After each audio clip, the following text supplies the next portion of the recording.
नमस्कार दोस्तों, smart study online coaching classes में आपका हार्दिक अभिनंदन है। आपका स्वागत है। मेरे प्यारे मित्रों, फिजिकल टीचर सेकंड ग्रेड की सिलेबस के बारे में चर्चा करेंगे। तो हम सबसे पहले बात करते हैं दोस्तों कि हमारा जो सिलेबस है सेकंड ग्रेड पीटीआई का जो सिलेबस है दोस्तों, ये 2 घंटे में पूरा होगा। फर्स्ट पेपर जो है और के अंदर ग्रीनरी के हवाले से नंबर के होंगे और इस टॉपिक को कैसे तैयार करना है, कैसे पढ़ना है और किस किस प्रकार के आज के 2025 वाले पेपर में किस प्रकार के प्रश्न पूछे जाएंगे, क्या पैटर्न होगा और कौन सी विषय सामग्री हमको कौन कौन सी पुस्तकों से तैयार करनी है, किस प्रकार से जो है हमारे को एक स्ट्रेटजी बनानी है ताकि हम फिजिकल टीचर के एग्जाम में सबसे ज्यादा अच्छे नंबर ला सकें। तो बात करते हैं दोस्तों, हमारा सिलेबस है राजस्थान का भौगोलिक, ऐतिहासिक, सांस्कृतिक, ये हमारा सामान्य ज्ञान है। दोस्तों मेन बात क्या है कि सारे विद्यार्थी कोचिंग भी करते हैं, कई सारी पुस्तकें भी पढ़ते हैं, कई सारे नोट्स भी पढ़ते हैं, उसके बाद भी उनके नंबर कम आते हैं या पेपर को ठीक से हल नहीं कर पाते। सबसे बड़ा जो खास इन चीजों का कारण है वो ये है कि विद्यार्थी को एग्जाम ओरिएंटेड जो मटेरियल है उसका कंफर्म ध्यान नहीं है। वो ये नहीं जानते हैं कि एग्जामिनर या पेपर डिजाइनर जो प्रश्न बनाने वाला जो लेक्चरर होता है, चाहे वो चयन बोर्ड का लेक्चरर हो चाहे वो आरपीसी का हो, पेपर कौन सी पुस्तकों से बनाता है, पेपर बनाने के पीछे उसकी थीम क्या होती है, जो विद्यार्थी एग्जामिनर के दिमाग में खेल सकता है और एग्जामिनर के तर्क को और उसकी कल्पना को और उसकी डिजाइन को समझ सकता है, निश्चित रूप से वो एग्जाम ओरिएंटेड स्टडी करेगा और जो फालतू का जो मैटर होगा जो एग्जाम ओरिएंटेड नहीं है उसको अवॉइड करेगा। तो सबसे मेन बात है कि आपको छांटना भी है मैटर को कि कौन सा मैटर पढ़े और किस प्रकार से तैयार करें। तो बात करते हैं सबसे पहले दोस्तों राजस्थान की प्राचीन संस्कृति और सभ्यता। अब कि सबसे पहले हमें यह समझना है कि प्राचीन समय की बात कर रहा है। हमारे इतिहास को 3 भागों में मार दिया गया है, प्राचीन भारत का इतिहास, मध्य भारत का इतिहास और आधुनिक भारत का इतिहास। तो प्राचीन समय का जो भारत है, मौर्य काल से पहले का जो भारत है, उस प्रकार की जो सभ्यताएं थी, उन सभ्यताओं में हमारे को उनकी एक तो कल्चर पढ़नी है और उसका सिविलाइजेशन पढ़ना है, बसावट कैसे थी और इनका रहन सहन खान पान किस प्रकार का था। अब उन सभ्यताओं में भी मुख्य रूप से जैसे हमें 4 प्रकार की सभ्यता दी है, कालीबंगा सभ्यता, आहड़, गणेश्वर और बैराट। अब सबसे पहले हम बात करें कि साहब सभ्यताओं में प्रश्न किस प्रकार से पूछते हैं।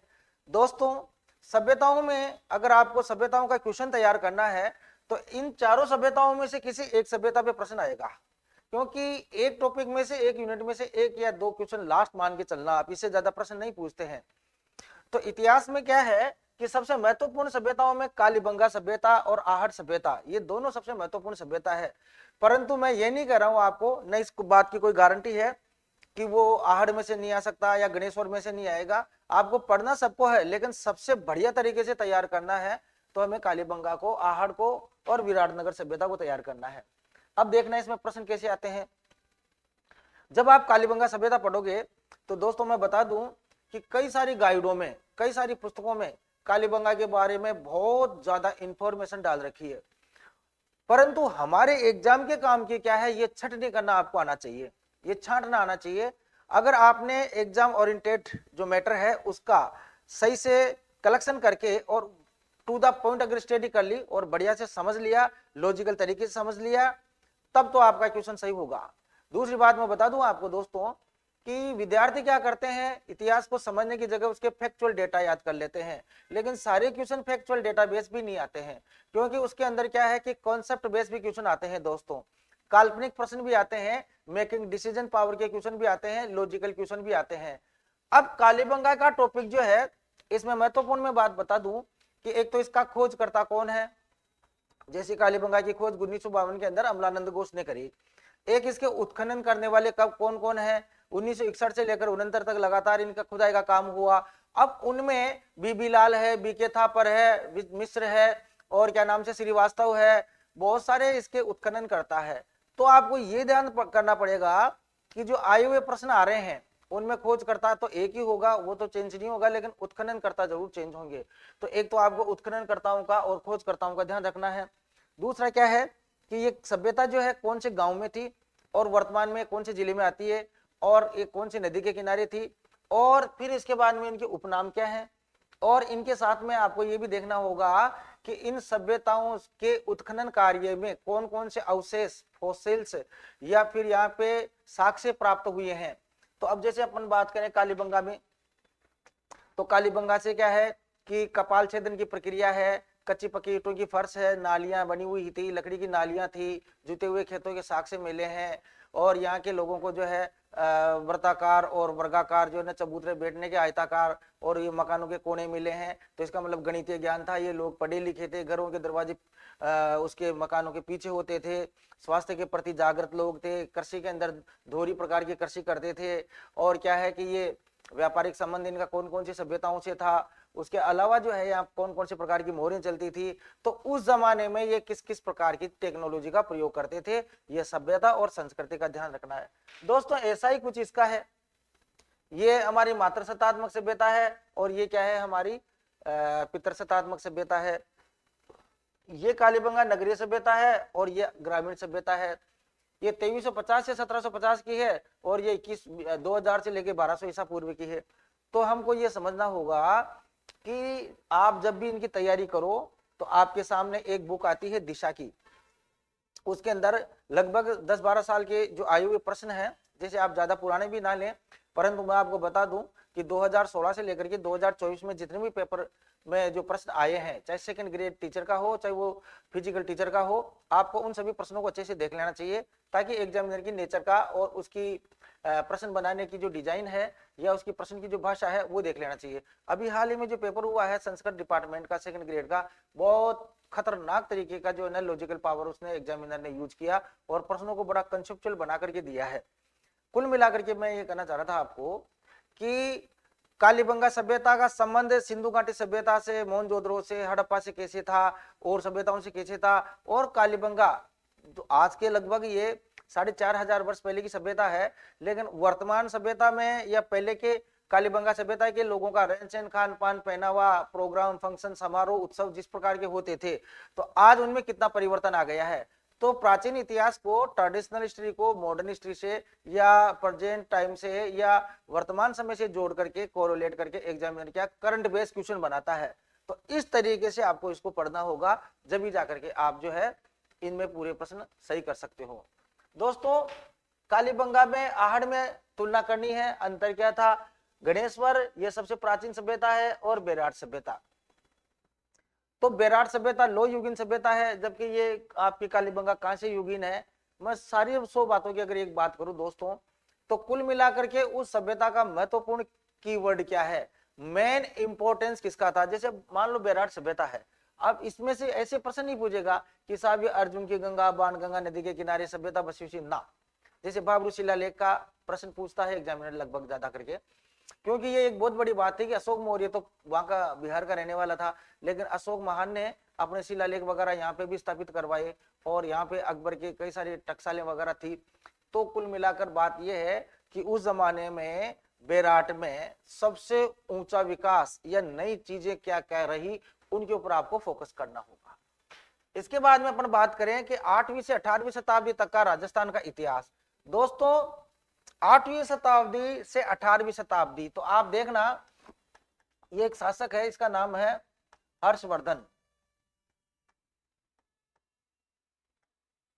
हर्षवर्धन इसका साम्राज्य क्या है कि पूरे उत्तर भारत में फैला हुआ था, और हमारे राजस्थान के राजा महाराजा या फिर बाहर के विदेशी आक्रमणकारियों ने जब इतिहास रचा, तो कुल मिलाकर के 8वीं शताब्दी के बाद 647 ईस्वी में इनकी मृत्यु हो जाती है हर्षवर्धन की, और तभी आपके राजस्थान के राजा महाराजा जो है इनका उदय होता है। पहले ये सामंत के रूप में ही काम करते थे, तो देख लीजिए आप गुहिल वंश है, चौहान वंश है, या फिर गैडवाल वंश है, या आपका क्या है कि परमार वंश है, बहुत सारे वंश है कुल मिलाकर के, एक वंश नहीं राजस्थान में। तो आपको देखना होगा कि 8वीं शताब्दी से लेकर के और 18वीं शताब्दी का राजस्थान का जो इतिहास है दोस्तों, उसके अंदर महत्वपूर्ण घटनाएं कौन कौन सी थी। ये आपको देखना पड़ेगा। अब उन्हीं घटनाओं में फिर हमारे राजस्थान के राजा महाराजाओं का राजवंश भी शामिल है। तो एक तो ये रही कि इसका वो देखना है। और अब ये है हमारे सामने बात की दोस्तों, ये सारी चीजें आपको राजस्थान के जो एनसीईआरटी की जो बुक्स चलती है कुल मिलाकर के 9th क्लास से लेकर के 12वीं क्लास के बीच में राजस्थान की हिस्ट्री के बहुत सारे टॉपिक डाल रखे हैं। 10th क्लास में बहुत सारा दे रखा है राजस्थान के इतिहास का मैटर, और फिर भी आपको थोड़ा कम लगे कि साहब ये कम है, तो आप ज्यादा भी इतना डिटेल भी हमको नहीं पढ़ना है परंतु एक गाइड ले लो और उस गाइड के अंदर जो भी महत्वपूर्ण चीजें हैं उनमें हाईलाइटर से अंडरलाइन कर लो। जैसे लक्ष्य की गाइड है, पवन भंवरिया साहब की किताब है, या फिर आपके वैसे तो बुकें तो बहुत सारी आती है, कालूराम शर्मा की किताब आती है राजस्थान का इतिहास, परंतु इतना डीप में पढ़ने की आपको आवश्यकता नहीं है, क्योंकि इनमें क्वेश्चन इतने भी गहराई से नहीं आते हैं और उन किताबों को पूरा करने में आपका समय बहुत चला जाएगा। तो आप एक बेसिक बुक ले लो, जैसे राजस्थान का इतिहास राजस्थान यूनिवर्सिटी में जो टेक्स्ट बुक चलती है, बस उससे काम आपका हो जाएगा। गोपीनाथ शर्मा की बुक पढ़ लो। अब पढ़ना कैसे है, जो टॉपिक आपके दे रखा है बस, क्योंकि उस बुक में तो बहुत सारा इतिहास दे रखा है, परंतु आपके सिलेबस में जो दे रखा है वो आपको पढ़ना है। अब हम बात करें इसमें कि जैसे उसमें हमारे है गुर्जर प्रतिहार वंश। दोस्तों गुर्जर प्रतिहार वंश को 100% इनमें से 1% जरूर आता है। जैसे कई बार पूछा गया था, रणहस्तिर की उपाधि जो है वत्सराज प्रतिहार को दी गई थी। तो इस गुर्जर प्रतिहार वंश में से क्या पढ़ना है, कैसे तैयार करना है मैटर को, पहले तो आए हुए प्रश्नों को देख लो आप कि प्रश्न कैसे कैसे पूछे गए हैं। उनमें से ज्यादा करके प्रश्न ऐसे मिलेंगे आपको कि साहब इनकी पहली राजधानी कौन सी थी, मंडोर थी, और उसके बाद में भीनमाल राजधानी किसने बनाई, उसके बाद में जो है आपके उज्जैन को राजधानी किसने बनाई है, उसके बाद में आपके जो है ये इधर यूपी में गए, उधर एमपी में गए, ग्वालियर में गए, झांसी में गए, सब जगह गुर्जर प्रतिहारों ने, इनमें त्रिपक्षीय जो युद्ध हुआ है उनमें किसने भाग लिया है ना। और कन्नौज, स्पेशली कन्नौज को लेकर के लगातार 100 से 150 साल तक जो युद्ध हुआ 3 राजवंशों के बीच में, राष्ट्रकूट, पाल और प्रतिहारों के बीच में, इसी को त्रिपक्षीय संघर्ष बोलते हैं दोस्तों। तो उस समय आपको ध्यान रखना पड़ेगा। अब इनके जो महत्वपूर्ण शासक है, बहुत सारे शासक होंगे लेकिन बहुत सारों को नहीं पढ़ना, जैसे नागभट्ट है, वत्सराज है, क्या नाम से आपके महिपाल है, और ये क्या महेंद्रपाल है, इन्हीं को। तो इनमें से क्या है कि गुर्जर प्रतिहार वंश के राजाओं में कौन कौन से राजा महत्वपूर्ण थे, उसके अलावा उस समय की धार्मिक स्थिति क्या थी, जैसे इनकी कुलदेवियां कौन सी थी, इनके दरबार में निवास करने वाले राजकवि कौन से थे। मैं बता दूं आपको, राजशेखर के बारे में बहुत ज्यादा प्रश्न पूछे गए हैं, जो महेंद्रपाल के राज दरबार में था, और उन्होंने बहुत सारे ग्रंथ भी लिखे थे। फिर विदेशी आक्रमणकारी कौन कौन से थे इनके शासन काल में आने वाले, और इन किन किन राजाओं के बारे में उन्होंने क्या क्या बोला है, और इन राजाओं की उपाधियां कौन सी है। बस पर्याप्त है गुर्जर प्रतिहार वंश के बारे में इतना सा, इससे बाहर कोई भी क्वेश्चन नहीं जाएगा। उसके बाद में अपन बात करें अजमेर के चौहान। तो दोस्तों अजमेर के चौहानों में तो बहुत सारे चौहान राजा है, लेकिन अब यहाँ एक बात का ध्यान रख लेना, क्योंकि ये कह रहा है हमारे को अजमेर, तो मैं आपको बता दूं कि ये रहा आपका अजय राज चौहान। अजय राज चौहान जो है 1133 से लेकर के 1113 से लेकर के 33 तक का, यहां से लेकर के, और पृथ्वीराज चौहान है दोस्तों, पृथ्वीराज 1192 ईस्वी। बस इतना ही पढ़ना है आपको। 1113 ईस्वी के अंदर अजमेर दुर्ग की स्थापना करी, अजमेर बसाया, और उससे पहले तो वहां चौहान थे नहीं, क्योंकि ये तो वैसे मूल रूप से कहाँ के रहने वाले थे, सपादलक्ष के रहने वाले थे, साकंबरी के रहने वाले थे। लेकिन जब ये प्रश्न पूछ रहा है अजमेर के, तो अजमेर के बारे में आपको अजमेर की तैयारी अच्छे से करनी है। अजय राज पढ़ लो, अर्णोराज पढ़ लो, विग्रहराज चतुर्थ पढ़ लो, और उसके बाद में पृथ्वीराज चौहान तृतीय पढ़ लो। सबसे महत्वपूर्ण शासकों की अगर मैं बात करूं दोस्तों, तो यहाँ पे अर्णोराज, पृथ्वीराज, विग्रहराज और यही है बस। सबसे ज्यादा इंपॉर्टेंट विग्रहराज चतुर्थ, जिसका शासनकाल स्वर्ण काल कहलाता है, और पृथ्वीराज चौहान के जो युद्ध हुए थे मोहम्मद गौरी के साथ तराइन के फर्स्ट और सेकंड वार, उनके बारे में जो प्रश्न एग्जामिनर खूब पूछता है। अब मैं आपको बताऊं पढ़ना क्या है और कैसे पढ़ना है, कि इनके दरबारी कवि कौन थे, इन्होंने कौन कौन से मंदिरों का निर्माण, जैसे अर्णोराज ने बड़ा मंदिर का निर्माण करवाया। अच्छा, इनके युद्ध किन किन से हुए उस समय, वो आपको ध्यान से पढ़ना है। और इनके दरबार के कवियों ने कौन कौन से रासों, कौन कौन से ग्रंथों की रचना करी है, वो आपको पढ़ना है। और इन राजाओं का राजनीतिक जो शासनकाल था उसमें कौन कौन सी चीजों का विकास हुआ, जैसे मैं बताऊं, विग्रहराज चतुर्थ के शासनकाल में बीसल देवरासो नाम का ग्रंथ लिखा नरपति नालेना, और उन्होंने बताया कि साहब बीसल सागर झील का निर्माण इन्होंने करवाया, और उस समय बहुत ज्यादा इन्होंने जो धन दौलत जो है इनके पास में थी, और इन्होंने राजमती से विवाह किया, राजा भोज की बेटी से, और बहुत सारा जो है इन्होंने बीसलपुर में, अजमेर में बीसलपुर बसाया, बीसल सागर बांध बनवाया, अजमेर में बीसलसर झील का निर्माण करवाया, इन्होंने कई सारे मंदिरों का निर्माण करवाया, दिल्ली के ऊपर अधिकार किया। तो ऐसी कई सारी बातें हैं कुल मिला के जो मैं आपको समझाना चाह रहा था। तो कुल मिला के घूम फिर के 100 बातों की एक बात यहीं पर आती है कि विद्यार्थी कंफ्यूज बहुत है, और कोचिंगों में जाते हैं और कोचिंग के अध्यापक भी उनको प्रॉपर चीज नहीं बताते हैं, बहुत सारे सिलेबस को फैला देते हैं। लेकिन मैं कह रहा हूं कि इतना सारा आपको ना पढ़ करके, और जो परीक्षा उपयोगी मैटर है बस उसके ऊपर फोकस रखो। हमें किसी टॉपिक के ऊपर पीएचडी नहीं करनी है, हमें केवल उसमें से परीक्षा में प्रश्न किस प्रकार से पूछता है एग्जामिनर, उसकी लैंग्वेज क्या होती है, और उसका केंद्रीय जो सेंट्रल मैटर होता है वो क्या होता है, बस उसका ध्यान रखें। तो ये 3 राजा आपको अजमेर में पढ़ने हैं, बाकी तो बहुत सारे राजा महाराजा हैं दोस्तों। अगर आप पूरा चौहान वंश करोगे ना तो बहुत बड़ा है, अपन को पूरा चौहान नहीं पढ़ना। जब सिलेबस में मेवा इसका अजमेर का दे रखा है, अजमेर का तैयार करो। उसके बाद में है ये कि यहाँ पर दिल्ली सल्तनत के साथ संबंध, अब इनमें से दिल्ली सल्तनत के साथ संबंध किस किस के रहे उस पर आपको फोकस करना है। अब उनमें आप देखो, जैसे मेवाड़ है, बात अपन मेवाड़ की करें तो आप मेवाड़ में देखना दोस्तों, जैसे ये है आपका जेतर सिंह, रतन सिंह, और आपका हमीर, हमीर के बाद में सांगा, और भी बहुत सारे हैं, ठीक है ना।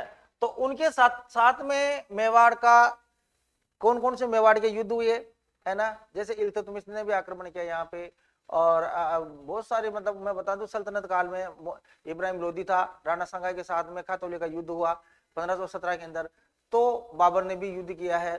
तो मैं बता दूं आपको कि उस समय मेवाड़ के जो महत्वपूर्ण शासक हैं, उन महत्वपूर्ण शासकों का राजनीतिक और सांस्कृतिक, आर्थिक, और ये तीनों प्रकार का जो है ना, जो भी जैसा भी वहां उस समय की जो क्रियाकलाप रहे उनको अच्छे से समझना है और अच्छे से पढ़ना है। महत्वपूर्ण राजाओं की बात करें दोस्तों तो ये तो है ही, इनके अलावा क्या है कि जैसे राणा सांगा, राणा सांगा के बाद में राणा सांगा हो गया, महाराणा कुंभा हो गया, महाराणा प्रताप हो गए, अमर सिंह, राज सिंह, और फिर बीच में भीम सिंह, ये इनके और जगत सिंह, ये महत्वपूर्ण शासक है। अब इनका मोटा मोटा रूप से क्या है कि किस किसने क्या क्या काम किया है, और इनकी जो खास बात है बस वही पढ़नी है आपको। अब जैसे मान लो मेवाड़ के अंदर भीम सिंह ने अंग्रेजों से संधि कर ली, तो संधि की एक बहुत बड़ी बात है, पहले ये स्वतंत्र राजा थे, उसके बाद में अंग्रेजों की गुलामी इन्होंने जो है ना कर ली, तो ये फिर गुलामी में आगे साहब इन्होंने संधियां कर ली है। लेकिन आप देखना, महाराणा राज सिंह, जय सिंह और अमर सिंह, महाराणा प्रताप ने अकबर से, इनसे और औरंगजेब से इनसे ये युद्ध करते रहे, लेकिन कभी इन्होंने अधीनता स्वीकार नहीं करी। तो एक विशेषताएं है। तो आपको ये ध्यान रखना है कि मेवाड़ के राजाओं में जिन जिन राजाओं के शासनकाल के अंदर बहुत बड़ा परिवर्तन आया, बस उसको ध्यान से आपको पढ़ना है दोस्तों। अब बात करें हम रणथंभौर की, तो रणथंभौर में क्या है दोस्तों,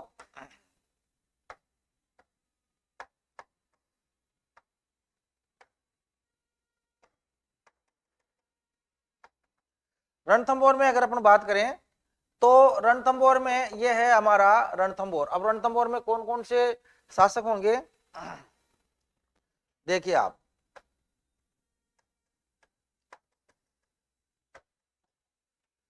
रणथंभौर की बात करें दोस्तों तो रणथंभौर में सबसे महत्वपूर्ण शासक, अगर आप ज्यादा मत पढ़ो, डिटेल में मत पढ़ो पूरा रणथंभौर, हल्की सी एक रीडिंग तो मारनी पड़ेगी खैर पूरा आइडिया रखने के लिए, मैप बनाने के लिए।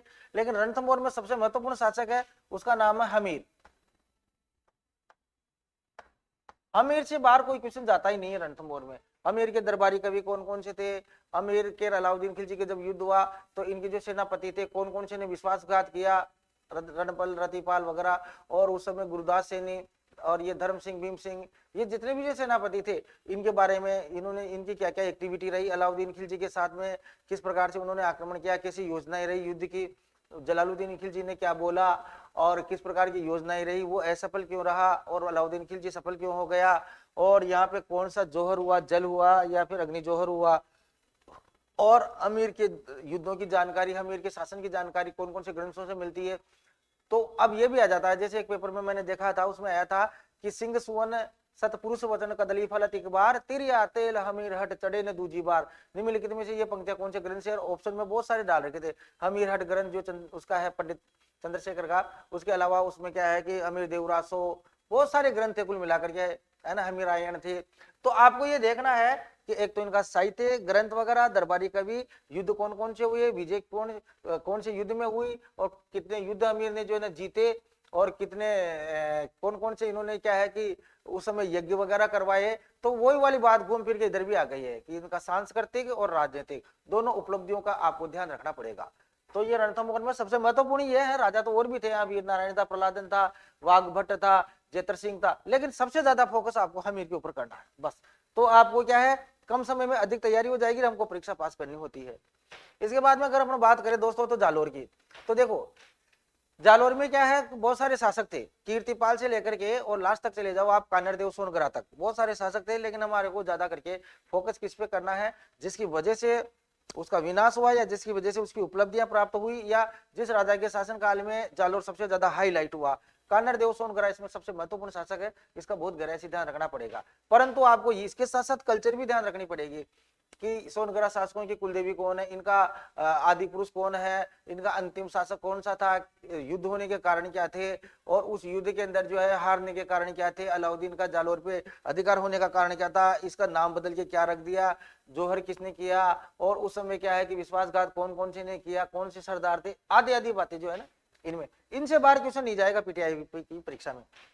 उसके बाद अपन बात करें राजस्थान में अब और मुगल, अब मुगलों के साथ में दोस्तों देखो, दिल्ली सल्तनत की बात करें तो वो तो रही वो, अब मुगल वंश के बारे में बात करें तो मुगलों के साथ किन किन राजाओं का युद्ध हुआ, और कौन कौन से राजाओं के साथ में क्या क्या एक्टिविटी हुई, बस वो ही आपको ध्यान रखना है, और उतना ही आपको तैयार करना है।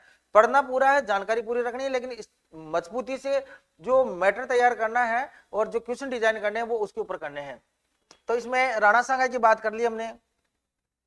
अब राणा सांगा के सारे युद्ध आपको ध्यान रखने पड़ेंगे, जैसे खातौली का युद्ध, खानवा का युद्ध, गागरोन का युद्ध, इधर क्या नाम से ईडर का युद्ध हुआ, उधर गुजरात का अभियान हुआ, और उधर बयाना का युद्ध हुआ। कौन कौन से युद्ध किस किस के साथ हुए, उनके कारण क्या थे। अब सबसे महत्वपूर्ण जो युद्ध आता है वो आता है खानवा का युद्ध।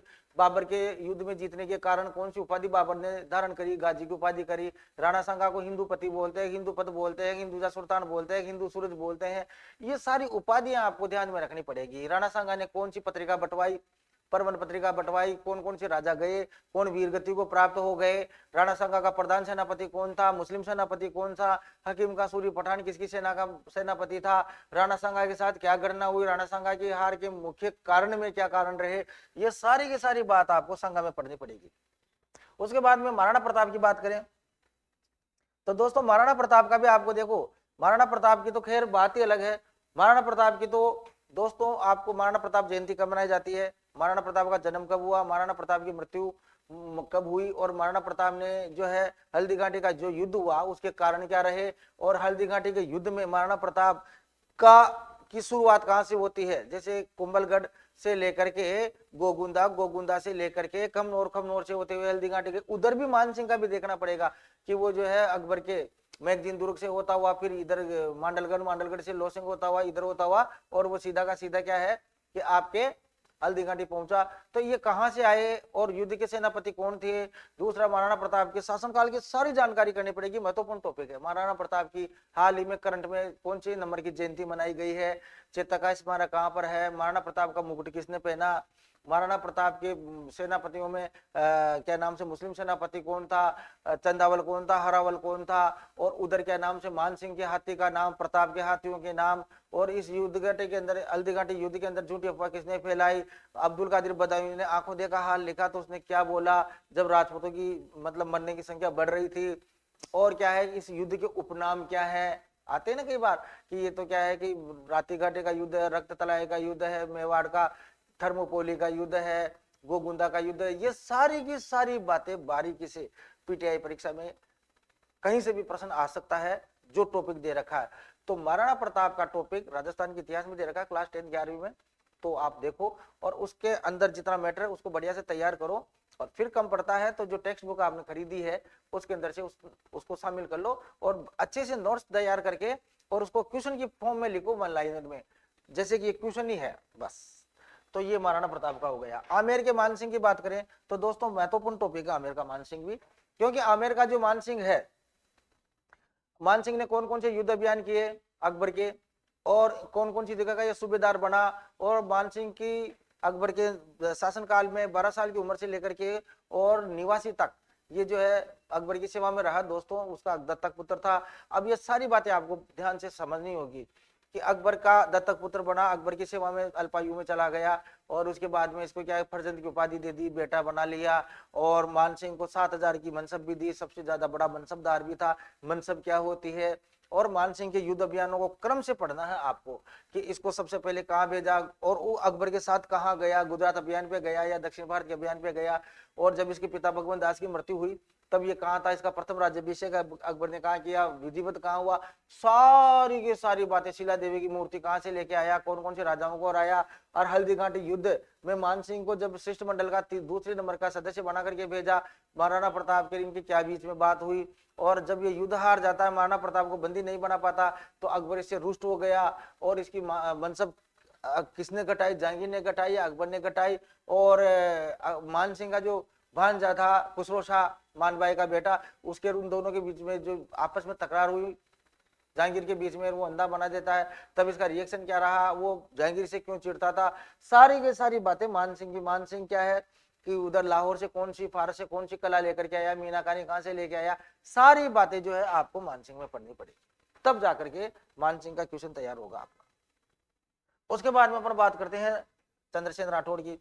तो दोस्तों मारवाड़ का राजा है, जोधपुर का राजा है, और राव चंद्रसेन राठौड़, मतलब चंद्रसेन राठौड़ को पढ़ने के लिए थोड़ा सा बैकग्राउंड मालदेव राठौड़ का भी लेना है, और चंद्रसेन राठौड़ की पूरी स्टोरी कंप्लीटली नागौर दरबार से लेकर के नहीं गया तो फिर वापस उठ करके बिना कहे क्यों आ गया, फिर ये क्या है कि छापामार युद्ध पद्धति से युद्ध करा, कहाँ कहाँ गया, मृत्यु कहाँ हुई, इसकी प्रतिमा कहाँ लगी हुई है, इसको प्रताप का अग्रज क्यों कहते हैं, ये प्रताप के समारोह में आया कुमलगढ़ में। तो ये सारी बातें आपको चंद्रसेन के बारे में, इसके उपनाम भी पढ़ने, बुला बिसरा राजा, जितने भी नाम है कुल मिला के, भटकता राजा, मारवाड़ का प्रताप आदि आदि। बीकानेर का राय सिंह, बीकानेर के राय सिंह, तो बीकानेर के इतिहास में पूरा ना पढ़ करके परंतु इतना तो पढ़ना पड़ेगा कि बीकानेर के राठौड़ों की कुल देवी कौन सी माता है, उसका मंदिर किसने बनवाया, जैसे राव बीकानेर जो बीका सिंह राठौड़ था जोधा का पुत्र, और इनके कुल देवी कौन सी है, और ये क्या है कि इनका जो ये युद्ध हुआ जैसे बीकानेर के राय सिंह का, तो राय सिंह राठौड़ का मैं बता दूं दोस्तों कि ये अकबर की सेना में था, अकबर का बड़ा सेनापति भी था, मुख्य सूबेदार भी था, और अकबर के कई सारे युद्ध अभियानों में ये रहा। इन्होंने कौन सा दुर्ग बनवाया, ठीक है ना, जैसे बीकानेर का दुर्ग इन्होंने इनके शासनकाल में बना, इन्होंने कौन कौन से ग्रंथ लिखे हैं, इनके दरबार में कौन से कवि थे, और क्या है कि इनके मुख्य कार्य क्या रहे, ये सारी की सारी चीजें आपको इनमें पढ़नी है। उसके बाद में अपन बात करें तो फिर ये मेवाड़ का राज सिंह। दोस्तों राज सिंह के शासनकाल में बहुत सारे परिवर्तन आए हैं, जैसे चारुमती का विवाह हुआ, और उसके बाद में इन्होंने जजिया टैक्स बंद करवाया औरंगजेब से, श्री नाथद्वारा में मंदिर बनवाए, इन्होंने क्या राजसमंद झील का निर्माण, राजसमंद शहर बसाया, मतलब बहुत सारी बातें ऐसी रही है महाराणा राज सिंह के शासनकाल की, जब आप पढ़ोगे तैयार करोगे। और आपको देखो जैसे युद्ध इनका औरंगजेब से हुआ, इनसे हुआ, इन्होंने किस किस का साथ दिया औरंगजेब के पुत्रों में से, जसवंत सिंह के इन दोनों के बीच में क्या बातचीत हुई, उसके अलावा उस समय की कल्चर क्या थी, है ना, उस समय इन्होंने जैसे राजसमंद झील का निर्माण कराया, ये क्या नाम से मूर्तियां तोड़ने का अभियान चल रहा था, वो उसका बचाव करवाया। तो ये सारी बातें क्या है आपको इसमें पढ़नी है। उसके बाद में बात करते हैं राजस्थान में स्वतंत्रता संग्राम का इतिहास। दोस्तों हमारे जो 1857 की क्रांति है,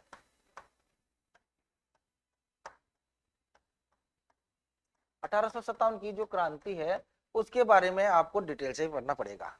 अब मैं बता दूं प्रश्न आता कहां से है, कैसे आएगा। देखिए वैसे तो क्या है, बी एन पनगड़िया की पूरी बुक है इसके ऊपर, और एक नागौरी सर की भी किताब है जो बूंदी विश्वविद्यालय में चलती है, परंतु आपको इतना डिटेल नहीं पढ़ना क्योंकि हमको तो ऑब्जेक्टिव क्वेश्चन देखना है।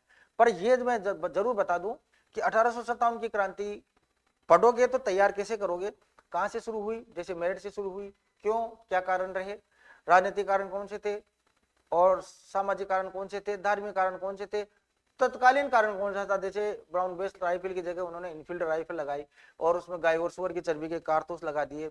मंगल पांडे ने इसको क्यों छेड़ा? मंगल पांडे क्या सोच करके जो है इस प्रकार की बात कहता है कि सब गाय सुअर चर्बी के कारतूस वाले नहीं लगाए? हिंदू मुस्लिम सैनिक एक साथ इकट्ठे हो गए दोनों सुअर के गाय के चक्कर में, और फिर ये कहां से कहां चली, वहां से बैरकपुर से मेरठ आ गई, मेरठ से दिल्ली आ गई, फिर अजमेर कैसे आई, अजमेर में पहले क्यों आई, क्या अजमेर में कौन कौन सी बटालियन थी, उसके रीजन क्या रहे? बॉम्बे लॉन्सर्स बटालियन को हटा करके उन्होंने वो लगा दी वहां पे, और वहां पे क्या है कि ब्यावर की बटालियन आ गई, और यहाँ पे कौन कौन से अंग्रेज अधिकारी थे जिनको गोली से उड़ा दिया गया और इसको खजाने को लूट लिया गया, यहाँ के हथियारों को लूट लिया गया। अच्छा, इस क्रांति का हार का कारण भी क्या रहा, ये भी आपको ध्यान से समझना पड़ेगा कि ये जो सैनिक थे ये सीधे दिल्ली निकल गए, या फिर ये वहां नहीं गए, या फिर एजीजी को नहीं पकड़ के मारा इन्होंने, या फिर ये एरिनपुरा नहीं गए, या देवली होते हुए टोंक होते हुए किधर चले गए। अब यहाँ पे ये तो खैर रही बात, उसके अलावा ये तो पूरा बैकग्राउंड रहा। अब जैसे 1857 की क्रांति का बम ऐसा कौन है, ठीक है, किसने धन दौलत दिया, झांसी की रानी की लक्ष्मीबाई की सहायता किसने करी, ताजा टोपी राजस्थान में कौन कौन सी रियासतों में आया, सैनिक सहायता किसमें पहुंचाया, क्यों पकड़ा गया, क्यों मारा गया, कहाँ उसको फांसी दी गई, किस जज ने दी, उसके अलावा कौन सी रियासत में नहीं आ पाया, सबसे पहले कहाँ आया, कौन सा युद्ध हुआ, उसके अलावा 1857 की क्रांति में टोटल सैनिक छावनियां कितनी थी, कितनों में युद्ध हुआ, कौन सी दो में नहीं हुआ, और उन सैनिक छावनी की स्थापना किसने करी, जैसे भील में मेवाड़ भील कोर बटालियन है उसकी स्थापना कब हुई, या जोधपुर लीजियन की स्थापना कब हुई। अच्छा, इनके अलावा सैनिक छावनियों के अलावा कौन कौन से शासकों ने क्रांतिकारियों का सहयोग किया है? तो जैसे कोटा के राम सिंह थे, इधर के आउवा का ठाकुर था, है ना, कुशाल सिंह चंपावत, और इनका जो है कौन कौन से मंदिर सैनिक छावनियों के केंद्र बिंदु रहे, और इनकी हथियार सप्लाई कैसे हुई, और इनको क्रांतिकारियों को साथ किसने दिया। राजस्थान, ये कौन कौन से राजा जो है राजस्थान से बाहर जाकर के अंग्रेजों की सहायता करते हैं, जैसे सरदार सिंह बीकानेर का शासक था। और फिर जैसे ये युद्ध भी आपको ध्यान रखना पड़ेगा, क्योंकि स्थानीय राजाओं के जिन्होंने क्रांतिकारियों का सपोर्ट किया दोस्तों उनके, और जो अंग्रेजों के खास दोस्त थे उन्होंने इनका जो है युद्ध किया, जैसे चलावास का युद्ध है, गोरकाड़ों का युद्ध है ना। तो ये सारे युद्ध आपको ध्यान में रखने पड़ेंगे, कौन कौन से इनके पॉलिटिकल एजेंट थे, किसका सिर काट दिया, किसको किले पे लटका दिया, और कौन कौन सा कमीशन बनाया गया, जैसे टेलर कमीशन बनाया गया, है ना। और उसके अलावा बहुत सारी ऐसी चीजें हैं 1857 की क्रांति की जो आपको ये मैं बोल रहा हूँ ये ध्यान रखना पड़ेगा। जैसे सूर्यमल मिश्र ने कौन सी किताब में जो है ना यहाँ के सैनिक क्रांतिकारियों को सजग करने के लिए और मोटिवेट करने के लिए कविताएं लिखना शुरू कर दिया, और उस समय नजरबंद किस राजा को कर दिया, तोपों की सलामी करौली के शासक की बढ़ा दी, कोटा के शासक की घटा दी, और हमारे जयपुर के शासक को कौन कौन से परगने इन्होंने जो है गिफ्ट में कर दिए। उधर क्या है मेवाड़ में स्वरूप सिंह ने कौन से अंग्रेज अधिकारी का सहयोग किया, कौन से मंदिर में रुके, ये सारी की सारी बातें 1857 की आपको पढ़नी पड़ेगी। क्रांति शुरू कब हुई और असफल क्यों रही, और क्रांति का शुरू होने का मुख्य कारण क्या था, और ये जो बटालियन थी वो सैनिक जो है क्यों बढ़ के, नसीराबाद में क्या प्रॉब्लम रही, वहां नीमच में क्या समस्या रही, ये सारी चीजें आपको देखनी पड़ेगी दोस्तों। तो ये इस प्रकार से आपके 1857 की क्रांति तैयार हो जाएगी। किसान और आदिवासी आंदोलन, तो देखो हमारे राजस्थान के अंदर उस समय सामंतों की भ्रष्टाचारी और राजा महाराजाओं या ठिकानेदारों का हाई टैक्स लगा देना, या 84 प्रकार की लाग बाग लगा देना, या अंग्रेजों को क्या है कि उनके जो मिलने वाले राजा महाराजा थे उनको थोड़ा सा सपोर्ट ज्यादा मिलता था, जनता के ऊपर भारी अत्याचार किया इन्होंने। तो उस समय बिजोलिया किसान आंदोलन सबसे महत्वपूर्ण है। बिजोलिया किसान आंदोलन है, नीमूचाना किसान आंदोलन है, बूंदी किसान आंदोलन है, बेगू किसान आंदोलन है, मतलब होने में तो सारे ही हैं, लेकिन ये इतने बड़े आंदोलन है जिनकी चर्चा ज्यादा हुई है। यहाँ तक कि हाउस ऑफ कॉमर्स जो लंदन में है कॉमन्स, वहां पर वो इनकी चर्चा हुई, कौन कौन से अखबारों में इनकी खबरें निकली, और क्या नाम से बिजोलिया किसान आंदोलन को राष्ट्रीय आंदोलन बनाने वाले न्यूज़पेपर कौन से थे, पत्रिका क्या सहयोग रहा, साधु सीताराम दास कब तक करा, कितने चरणों में हुआ, और ये सारी की सारी बातें आपको, कौन कौन से आंदोलन थे जिनमें गोलीकांड हुए, कौन कौन से में शहीद हुए, किसको क्या नाम से बोल्शेविक क्रांति कहा गया, किसको क्या जलियांवाला बाग हत्याकांड कहा गया, और इनकी जांच कमीशन के लिए कौन कौन आए, गांधी जी ने किसको भेजा, महाराणा फतेह सिंह ने किसको भेजा, ये सारी की सारी चीजें आपको किसान आंदोलन में। आदिवासी आंदोलनों की बात करें दोस्तों तो ये एक ही आंदोलन रहे, जैसे भगत आंदोलन रहे जैसे, तो आपको ये सारी चीजें अच्छे से समझनी पड़ेगी, बहुत अच्छे से पढ़नी पड़ेगी, और इनको बहुत अच्छे से टू द पॉइंट बिल्कुल CD बाय CD क्रम वाइज आपको देखना पड़ेगा, जब जाकर के आप इतिहास के अंदर पूरे नंबर ला सकते हो। मानगढ़ की पहाड़ी के ऊपर भीलों के ऊपर जो है ना गोलीबारी कर दी गई मेजर साटन के द्वारा। और उसको अभी उसकी जो स्वर्ण शताब्दी वर्ष बनाया था अशोक गहलोत सरकार ने, तो कौन गए थे, कौन कौन से मंत्री थे, वर्तमान समय में वहां पे कब मेला लगता है, कौन कौन से लोग आते हैं, कौन सी तिथि होती है, और इन आंदोलनों के अंदर कौन कौन सी जगह महिलाओं ने भाग लिए और महिलाओं के ऊपर अत्याचार किया, भीलों के ऊपर क्या कौन कौन सा अत्याचार किया, और मोतीलाल तेजावत ने और इन्होंने गोविंद गिरी स्वामी ने इनका जो सपोर्ट किया आंदोलनों का, या लीडर थे ये, तो इन्होंने कौन कौन सी मांगे रखी, किस में किस प्रकार की बातें हुई, ये सारी आपको याद रखनी पड़ेगी। इसके बाद में अपन बात करते हैं दोस्तों प्रजामंडल। तो प्रजामंडल जो है हमारे राजस्थान में कितनी रियासतें, कितने प्रजामंडल, कितनी प्रजा परिषदें थी, और कौन कौन सी जो है ऐसी, जैसे सिरोही है, बीकानेर है, ऐसी ऐसी रियासतें थी दोस्तों जिनके प्रजामंडल प्रजा परिषदें राजस्थान में राजा महाराजाओं ने नहीं बनने दी, खिलाफ थे इनके, बाहर बंबई, उधर कलकत्ता, इधर जाकर के इनकी स्थापना हुई। और कौन कौन से प्रजामंडलों ने क्या है कि भारत छोड़ो आंदोलन में भाग लिया, कौन से ने नहीं लिया, और कौन कौन से प्रजामंडलों के क्या अधिवेशन हुए, आप देखना इनमें। और कौन कौन से प्रजामंडलों के अंदर जो है किस किस प्रकार की महिलाओं ने कहां कहां कैसे कैसे आंदोलन किए हैं, कौन कौन सी महिलाओं की मुख्य भूमिका रही है, ये सारे प्रश्न आपको अच्छे से याद करने होंगे और अच्छे से समझने होंगे।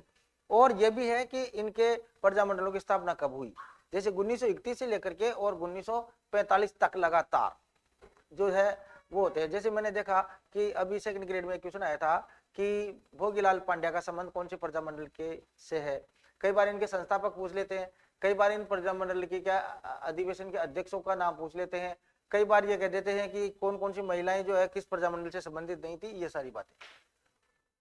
उसके बाद में अपन बात करते हैं राजस्थान का एकीकरण। दोस्तों एकीकरण भी बहुत महत्वपूर्ण है, आप देखना राजस्थान का जो एकीकरण है दोस्तों वो बहुत ही महत्वपूर्ण टॉपिक है।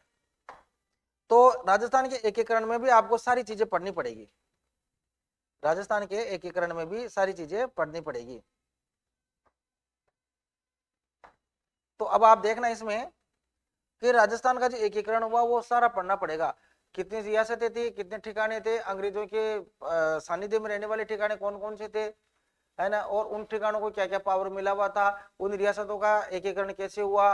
तो अब इनमें सब चीजें, रियासतें कौन कौन, जैसे मत्स्य संघ बना तो साहब रियासत का उद्घाटन कहाँ हुआ, इनका संघ का उद्घाटन कहाँ पे हुआ, डेट कौन सी थी, राज्यपाल कौन था, राज प्रमुख कौन था, उपराज प्रमुख कौन था, और इनका प्रधानमंत्री कौन था, और उस समय क्या है कि उद्घाटनकर्ता कौन था, जगह कौन सी थी, दुर्ग कौन सा था, और फिर राजधानी किसको बनाई गई, ये सारी चीजें आपको अच्छे से पढ़नी पड़ेगी। उसके बाद में ये आपस में मिले कौन कौन सी समितियों के सहयोग से या उनके कहने पर मिले, तो ये भी आपको देखना पड़ेगा। जैसे शंकर देवराय समिति है या सत्यनारायण समिति है, उधर क्या फजल अली आयोग समिति है, तो किस किस को किस किस की सिफारिश में मिलाया, राजस्थान ने मध्य प्रदेश को कौन सा गांव दिया, उधर से क्या लिया गया, और राजस्थान का कितने चरणों में, कितने वर्ष, कितने महीने, कितने दिनों में ये जो है हुआ, राजस्थान का नाम राजस्थान कब हुआ, वर्ध राजस्थान कब हुआ, आधुनिक राजस्थान कब हुआ, ये सारी बातें आपको एक एकड़ में पढ़नी पड़ेगी। मैंने देखा था कि एक क्वेश्चन आया था पटवारी परीक्षा में आया था, हालांकि वो कि साहब मत्स्य संघ के संगठन के अंदर जो है उसकी आर्थिक आय कितनी थी या आर्थिक इनकम कितनी थी या उसका खर्चा कितना था। तो कई बार ऐसे गहराई से भी प्रश्न पूछ लेते हैं, तो थोड़ा सा आपको क्या है कि जो टॉपिक सिलेबस में दे रखे हैं ना उसको ऐसे लेके जेड तक का 100% तैयार करना ही करना है। तो ये हमारा एकीकरण होगा। उसके बाद में मध्यकालीन और आधुनिक काल में महिलाओं की भागीदारी। तो दोस्तों मैं बता दूं कि आधुनिक समय में और उसमें मध्यकालीन समय में कौन कौन सी महिलाएं थी जिनकी भूमिकाएं इतिहास से संबंधित है, तो ये सारी महिलाएं आपको पढ़नी पड़ेगी। यहाँ तक कि कालीबाई भील है, अमृतालाल है, कर्मावती है, हाडी रानी है, ये जितनी भी महिलाएं मतलब बहुत सारी है, किशोरी देवी है, और इनमें क्या नाम से किसान आंदोलन में भाग लिया, महिला आंदोलन हुई है, ये सारी के सारी आपको अच्छे से समझनी पड़ेगी, अच्छे से याद करनी पड़ेगी, अच्छे से पढ़नी पड़ेगी, क्योंकि क्वेश्चन इनसे बाहर नहीं जाएगा श्योर। इसके बाद में आगे की बात करते हैं अपन। तो ये देखो ये हमारे राजस्थान के कल्चर की बात है, राजस्थान का धर्म और समाज। तो अब इसमें राजस्थान का जो है धर्म और समाज, उसमें जैसे अपन मानते हैं लोक देवता और लोक देविया। तो दोस्तों यहाँ पर आपको बहुत अच्छे से इसको पढ़ने का तरीका मैं आपको बता दूं कि लोक देवताओं की स्टोरियां अगर आप पढ़ोगे गाइडों में, किताबों में, इनमें, तो एक तो भरमार गलतियां हैं। आप देखना देवनारायण जी का जन्म कोई अलग बताता है, कोई तेजा जी का अलग बताता है, इतिहास में कुछ अलग है, राजा महाराजाओं के ये राजा भी तो थे उस समय के अलग है। आपको इन चीजों में ज्यादा समस्या में नहीं जाना है, आपको ये देखना है जो परीक्षा में प्रश्न पूछते हैं, और आज दिन तक ऐसे प्रश्न पूछे हैं, बहुत कम चांस है कि इनके देवनारायण जी के पिताजी का नाम क्या था, माता जी का नाम क्या था, रामदेव जी के माता पिता का नाम, पत्नी का नाम, बहुत कम चांस। बाकी इनकी विशेषताएं, हाँ, कि जैसे मान लो कि लोक देवताओं के बारे में करें तो साहब लोक देवता का सबसे पहला तो मेला कब लगता है, महत्वपूर्ण क्वेश्चन है, और मेला की तिथि क्या है, कृष्ण पक्ष शुक्ल पक्ष, ये आपको ध्यान रखना पड़ेगा। उसके बाद में मेला कौन से गांव में लगता है, कौन से जिले में लगता है, और उस मेले लक्की मेला कौन सा, कम कहाँ आते हैं, ज्यादा कहाँ आते हैं, और इनका प्रसिद्ध गीत कौन सा है, ठीक है। उसके अलावा इनके झंडे, इनके ध्वजा के बारे में पूछ लेते, पचरंगी ध्वजा किसकी है, और क्या नाम से, कहाँ पर लोग जो है कौन कौन सा प्रसाद चढ़ाते हैं, इनमें शराब कौन नहीं पीते, कौन पीते हैं। उसके अलावा इनके घोड़े स्पेशली, जैसे कई बार ऐसे प्रश्न पूछे हैं, लीलाधर लीलागर, घोड़ों का अंतर आपको ध्यान रखना पड़ेगा, रामदेव जी का घोड़ा, तेजा जी की घोड़ी कौन सी है, और इनके विशेष बातें यह है इन्होंने काम कौन कौन से किए, समाज उद्धारक काम के क्या क्या किए इन्होंने। जैसे रामदेव जी ने अछूत आंदोलन चलाया था दोस्तों, है ना, पवित्र आंदोलन किया था उन्होंने, तो नीची जाति के लोगों को मंदिरों में जाने का, इनका सबका हक दिलाया, और भी उन्होंने चिकित्सा धर्मशालाएं, बहुत सारे काम ऐसे हैं रामदेव जी की। और 13 ताली नृत्य से संबंधित बातें भी पूछी जाती परीक्षाओं में, कौन भाग लेती है, कितने मजीरे होते हैं, इन्होंने कौन कौन सा क्या है कि किस किस प्रकार के संप्रदाय स्थापित किए रामदेव जी ने, ऐसे। तो कुल मिलाकर के ये है कि लोक देवताओं में ये महत्वपूर्ण बातें ध्यान रखनी पड़ेगी आप, और ज्यादा स्टोरी आप ध्यान रखो या नहीं रखो, लेकिन परीक्षा पास करने के लिए जो ऐतिहासिक बात है, जो ओरिजिनल है, जो प्रमाणिक है, वो आपको ध्यान रखनी पड़ेगी। दूसरा, इन लोक देवताओं ने वास्तव में देवता जैसा समाज में काम क्या किया, भगवान जैसा काम क्या किया, इसलिए ये देवता बन गए, वो चीजें आपको ध्यान रखनी पड़ेगी। दोस्तों लोक देवियों में भी यही बात है कि लोक देवी में क्या है कि कौन सी लोक देवी का मंदिर कहाँ, पहली बात, मेला, दूसरी बात प्रसाद कौन सा चढ़ता है। जैसे एक बात आया था कि 2.5 प्याला शराब का भोग कौन सी देवी के लगता है, जैन माता के, तो कई बार इनके प्रसाद के बारे में प्रश्न आ जाते हैं, क्योंकि विशेष बात है ना, और देवियों के 2.5 प्याला शराब नहीं चढ़ता, लेकिन जैन माता के चढ़ता है, तो आ गए क्वेश्चन, भले वो हम नहीं चढ़ता लेकिन उस समय तो चलन था ही। तो ऐतिहासिक बातों में कौन सी देवी को इनके मंदिर की विशेषता क्या है, जैसे रानी सती माता का राजस्थान का सबसे बड़ा सफेद संगमरमर का मंदिर है। इधर अगर अपन बात करें तो केला देवी है, तो केला देवी में लांगुरिया गुटमन नृत्य, लांगुरिया गीत फेमस है।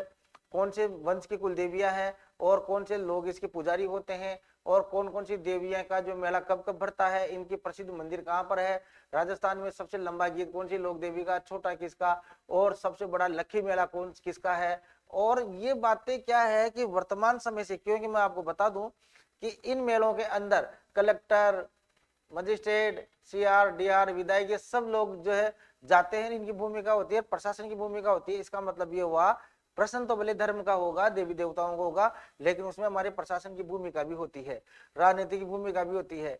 तो आपको क्या है कि उस टॉपिक को राजनीति से कोरिलेट करते हुए, वर्तमान कंडीशन से उसका संबंध स्थापित करते हुए, और फिर उसकी स्टडी करते हुए, और एग्जाम के अंदर आए हुए प्रश्नों को देखते हुए, फिर आपको मैटर तैयार करके और उस चैप्टर को अच्छे से पढ़ करके कम से कम एक एक चैप्टर में से आप 5 से 7 क्वेश्चन खुद अपने विवेक से, स्व विवेक से बनाओ और लिखो, तो आपको पता लगेगा कि मेरे में कमी क्या है, एग्जामिनर कैसे प्रश्न बनाता है।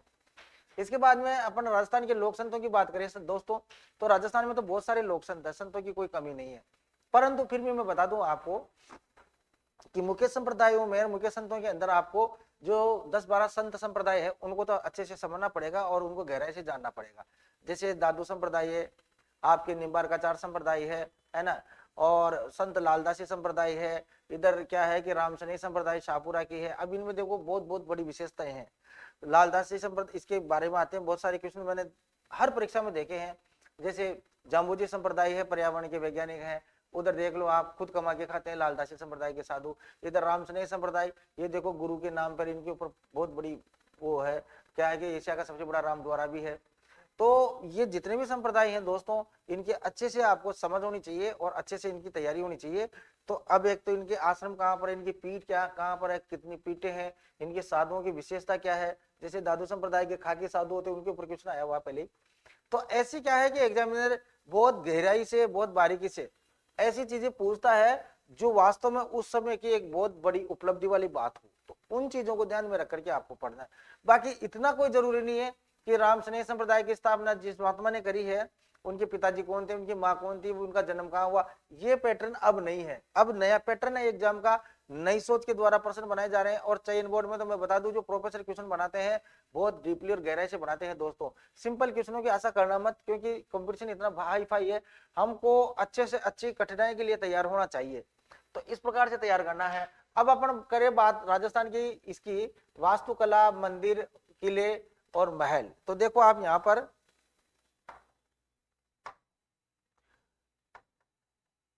इनमें दोस्तों जो किले महल हैं,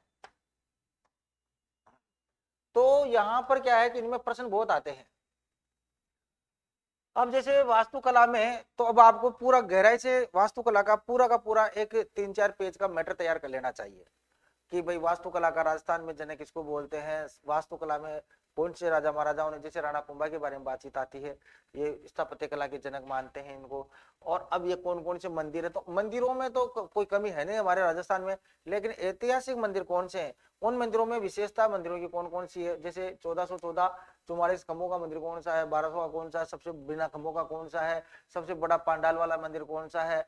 और फिर इनके अंदर क्या है कि इनकी शैलियां भी ध्यान रखनी पड़ेगी, पंचायतन शैली में कौन सा है, नागर शैली में कौन सा है, द्रविड़ शैली में कौन सा है, कौन कौन से मंदिरों के पुनर्निर्माण पुनरुद्धार जो है इनके राजाओं के शासन काल में हुए, है ना, वो क्वेश्चन आपको तैयार करना है। किलों में भी दोस्तों जो राष्ट्रीय सांस्कृतिक धरोहर में शामिल है 6 किले, वो तो पढ़ देंगे। किलों में दुर्गों में अंतर क्या है और इनकी विशेषताएं क्या है, ये आपको सारा पढ़ना है। कौन कौन से किलों में जोहर हुए हैं ये, तो इनमें मैं बता दूं आपको जो महत्वपूर्ण जो है, कम से कम, ज्यादा भी नहीं, तो आपको जैसे ये है चित्तौड़, रणथंबोर, कुंभलगढ़,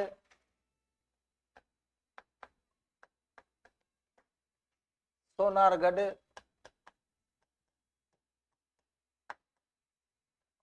आमेर,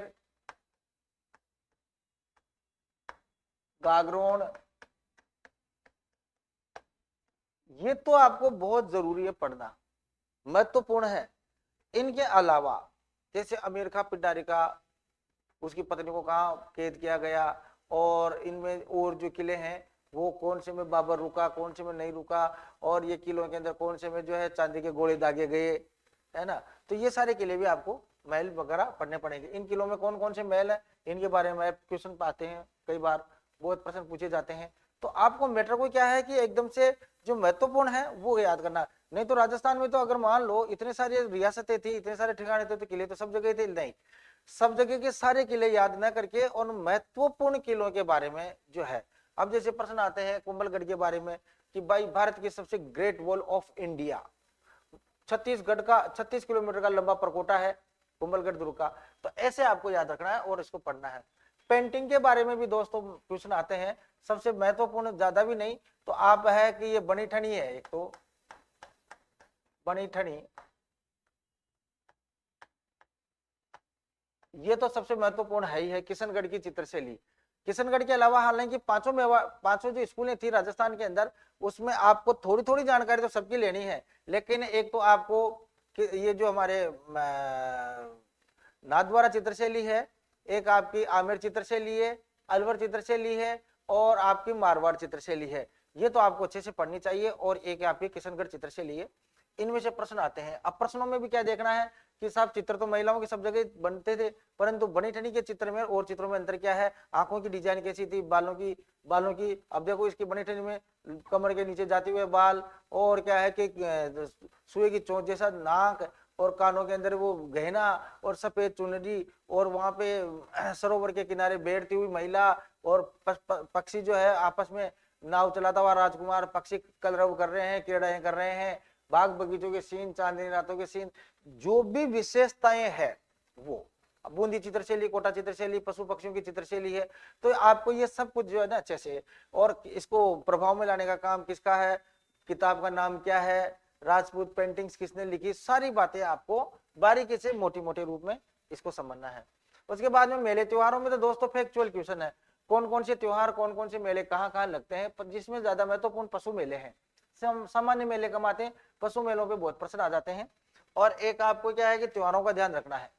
तो त्योहारों की विशेषता, जैसे तीज है, कजली तीज है, छोटी तीज, बड़ी तीज, गणगौर का त्योहार कहाँ का प्रसिद्ध है, कौन कौन भाग लेती है, कवारी कन्याएं, कौन कौन से गीत, किस किस प्रकार के, लहरिया कब ओढ़ते हैं, ओढ़निया, कई बार नृत्य, ये इनसे जुड़े हुए प्रश्न आपको देखने हैं।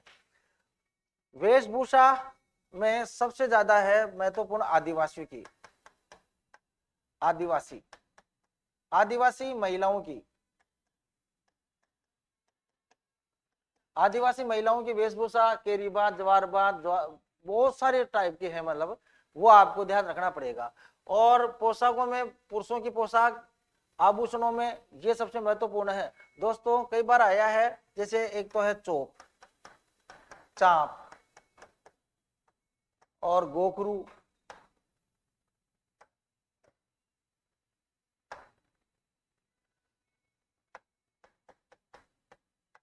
है ना। तो ये गहने हैं। अब पहले तो गहने का नाम याद होना चाहिए, फिर उसके बाद में आपको स्त्री का है, पुरुष का है, उसके बाद में पहनते कौन सी जगह पे है, नाक का है, दांत का है, कान का है, या फिर सिर का है, हाथ का है, कलाई का है, या बाजूबंद है, या बाजू का है, गले का है, या कमर का है, ये चीजें आपको अच्छे से समझनी है गहनों के अंदर। उसके बाद में अपन बात करते हैं राजस्थान का लोक संगीत और नृत्य। दोस्तों राजस्थान के लोक नृत्य पे, संगीत में भी कई बार प्रश्न पूछ लेते हैं, कौन सा गीत कब गाया जाता है, बच्चे के जन्म पे कौन सा गीत गाया जाता है, कौन सा वाद्य यंत्र बजाया जाता है, और मृत्यु पे कौन से गीत गाए जाते हैं, विवाह में कौन से गीत गाए जाते हैं, तो ये गीत भी कई बार पूछ लेते हैं। और नृत्य का तो 100% क्वेश्चन आता ही आता है। भील जाति का नृत्य कौन सा है, काल, अभी जैसे आया था क्वेश्चन एक सेकंड ग्रेड में कि गुलाबो कालबेलिया का संबंध निम्नलिखित में से है, तो उसमें कालबेलिया डांस भी था और उसके अंदर शंकरिया नृत्य भी था। तो कालबेलिया एक समाज का नाम है, पर शंकरिया डांस करती है वो, जो युगल नृत्य है पर करती एकल रूप में है, और वो प्रेम पे आधारित नृत्य है दोस्तों। तो ये ऐसे क्या है कि आपको जनजातियों के नृत्य तो याद होने ही चाहिए कम से कम, भील, मीणा, गरासिया, डामोर, ये जितने भी नृत्य करते हैं उनके ऊपर तो प्रश्न आते आते हैं। भाषा साहित्य में जितने भी ग्रंथ हैं वो आपको एक बार अच्छे से पढ़ना चाहिए, क्योंकि आजकल लिटरेचर में बहुत प्रश्न आते हैं। अब आती है बात हमारी राजस्थान के पॉलिटिक्स के ऊपर। तो राजस्थान का जो पॉलिटिक्स है दोस्तों, उसमें आपको पढ़ना क्या है कि जैसे राज्यपाल का कार्यालय, कुल मिलाकर के राज्यपाल का विवरण कौन से अनुच्छेद से में है, राज्यपाल की सैलरी कितनी होती है, राज्यपाल की नियुक्ति कौन करता है, राज्यपाल को पद से कौन हटाता है, राज्यपाल को शपथ कौन दिलाता है, राज्यपाल की राज्य में मुख्य भूमिका क्या होती है, राज्यपाल में राष्ट्रपति के पावर में कितना अंतर है, राज्यपाल के कार्य कौन कौन से हैं, जो सरकार, जैसे हमारे राजस्थान में जो भजन लाल सरकार है, तो इसकी सारी जानकारी इंफॉर्मेशन कौन देता है, यहाँ का राज्यपाल कौन है, वो राज्यपाल जो है कौन कौन से राज्यों को संभाल रहा है, राज्यपाल का क्या है कि राज्यपाल के पास कौन कौन सी शक्तियां होती है, अगर मुख्यमंत्री या विधायक या जनता का काम कोई नहीं करता है तो उसका काम कौन करता है, राज्यपाल मुख्य रूप से विश्वविद्यालयों के लिए और जो हमारे गवर्नमेंट के इंस्टीट्यूट होते हैं उनके लिए क्या काम करता है, ये सारी की सारी चीजें, और राज्यपाल के से संबंधित अनुच्छेद कहां से लेकर कहां तक है वो,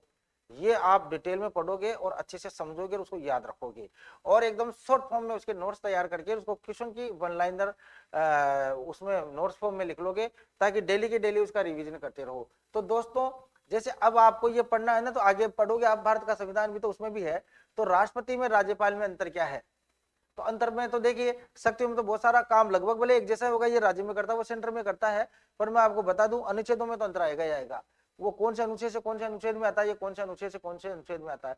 फिर इनकी क्या है कि मुख्य कार्य के बाद में इनकी, जैसे हमारा मुख्यमंत्री है और मंत्रिमंडल की भूमिका में इसके कार्य, मुख्यमंत्री का फिर वही, इसको शपथ कौन दिलाता है, इसको कौन हटा सकता है, कौन आदमी मुख्यमंत्री बनता है, और कितने परसेंट या कितने 2/3 3/3 1/4 कितने मंत्री मिलकर के इसकी नियुक्ति करते हैं, इसकी वर्तमान सैलरी कितनी है, और मुख्यमंत्री क्या है कि इसको गाइड कौन करता है, मुख्यमंत्री का अधिवक्ता क्या काम करता है, अगर मुख्यमंत्री के ऊपर केस लग जाए या कोई बात हो जाए तो उसका सोल्यूशन कैसे होगा, और मुख्यमंत्री के कौन कौन से कार्य होते हैं, मुख्यमंत्री के पास कौन कौन सी शक्तियां होती है, कौन से अनुच्छेद से कौन से अनुच्छेद में क्या है, कौन से अनुच्छेद में क्या वर्णन है मुख्यमंत्री से संबंधित, तो ये सारी की सारी चीजें हमारे को मुख्यमंत्री के बारे में पढ़नी है। अच्छा, मुख्यमंत्री में ये भी ध्यान रखना पड़ा, थोड़ा सा मोटा मोटा आइडिया आपको होना चाहिए कि राजस्थान में सबसे कम समय का मुख्यमंत्री कौन सा रहा, कितनी सबसे ज्यादा बार कौन सा मुख्यमंत्री बना, महिला मुख्यमंत्री कौन थी, पहला बीजेपी का मुख्यमंत्री कौन था, पहला अनुसूचित जाति का जनजाति का मुख्यमंत्री कौन था, कौन से मुख्यमंत्री ने क्या है कि इस प्रकार से मंदिरों का निर्माण ज्यादा करवाया, या कौन से मुख्यमंत्री के शासन काल में जो ने मोबाइल बांटे गए, कौन से ने कौन सी ये बेटी बचाओ के लिए काम किया, या फिर ये जो भी योजनाएं कुल मिला के, या जो भी कोई मुख्यमंत्री का स्पेशल काम अगर कोई करके गया हुआ हो तो उसको आपको याद रखना जरूरी है और वो समझना भी पड़ेगा। उसके बाद में हम बात करें सचिवालय और मुख्य सचिव। दोस्तों जो ये सचिवालय है, तो पहले तो ये पूरा प्रशासन आपको पूरी की पूरी चेन समझनी पड़ेगी। सचिवालय का मुख्य अध्यक्ष कौन होता है, चेयरमैन कौन होता है, फिर उसके नीचे कौन सा पद, फिर कौन सा, तो ये प्रशासन का पूरा फॉर्म आपको ध्यान रखना पड़ेगा। और फिर इनका क्या है कि कार्य भी ध्यान में रखना पड़ेगा। उसके बाद में है लोक सेवा आयोग का संगठन और भूमिका। हमारे राजस्थान लोक सेवा आयोग में कितने सदस्य होते हैं, अध्यक्ष को छोड़ करके कितने होते हैं, नियुक्त कितने होते हैं, और गवर्नमेंट सर्विस में कितने होते हैं, मेन जो है उसको सामान्य वाला जो लीडर होता है वो आईएएस होता है, आरएएस होता है, और ये क्या क्या काम करते हैं, इसकी आयोग की शक्तियां क्या है, आयोग गलतियां क्या करता है, आयोग अगर गलती कर देता है तो उसका सॉल्यूशन कौन करेगा, और उसको राजस्थान लोक सेवा आयोग अध्यक्ष को हटाने का प्रोसेस क्या है, उसको नियुक्त कौन करता है, शपथ कौन दिलाता है कि नहीं दिलाता है, या फिर इनके जो कार्य होते हैं इनमें कौन कौन से डिपार्टमेंट है, प्रभागों की संख्या कितनी है, ये सारा का सारा आपको देखना पड़ेगा। तो अब ये जैसे ये है ना राजस्थान लोक सेवा आयोग, तो वर्तमान में अध्यक्ष कौन है उसका ध्यान रखना पड़ेगा, ठीक है, और उसका कार्यकाल।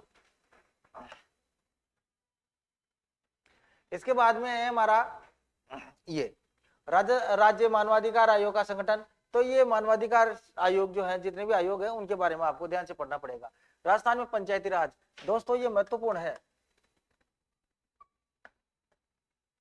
ये महत्वपूर्ण है पंचायत राज व्यवस्था। तो पहले इसको समझना इस टाइप से पड़ेगा, और इसके अंदर प्रश्न कैसे पूछे गए हैं वो आपको देखना पड़ेगा।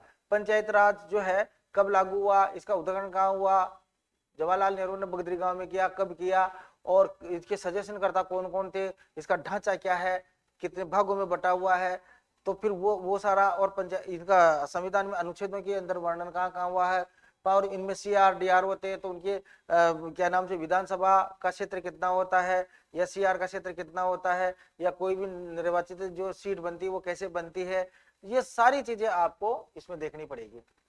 स्थान क्षेत्र के बारे में अब ये काम क्या करता है, राहत सुविधाएं क्या क्या देता है, ये वाली बातें हैं।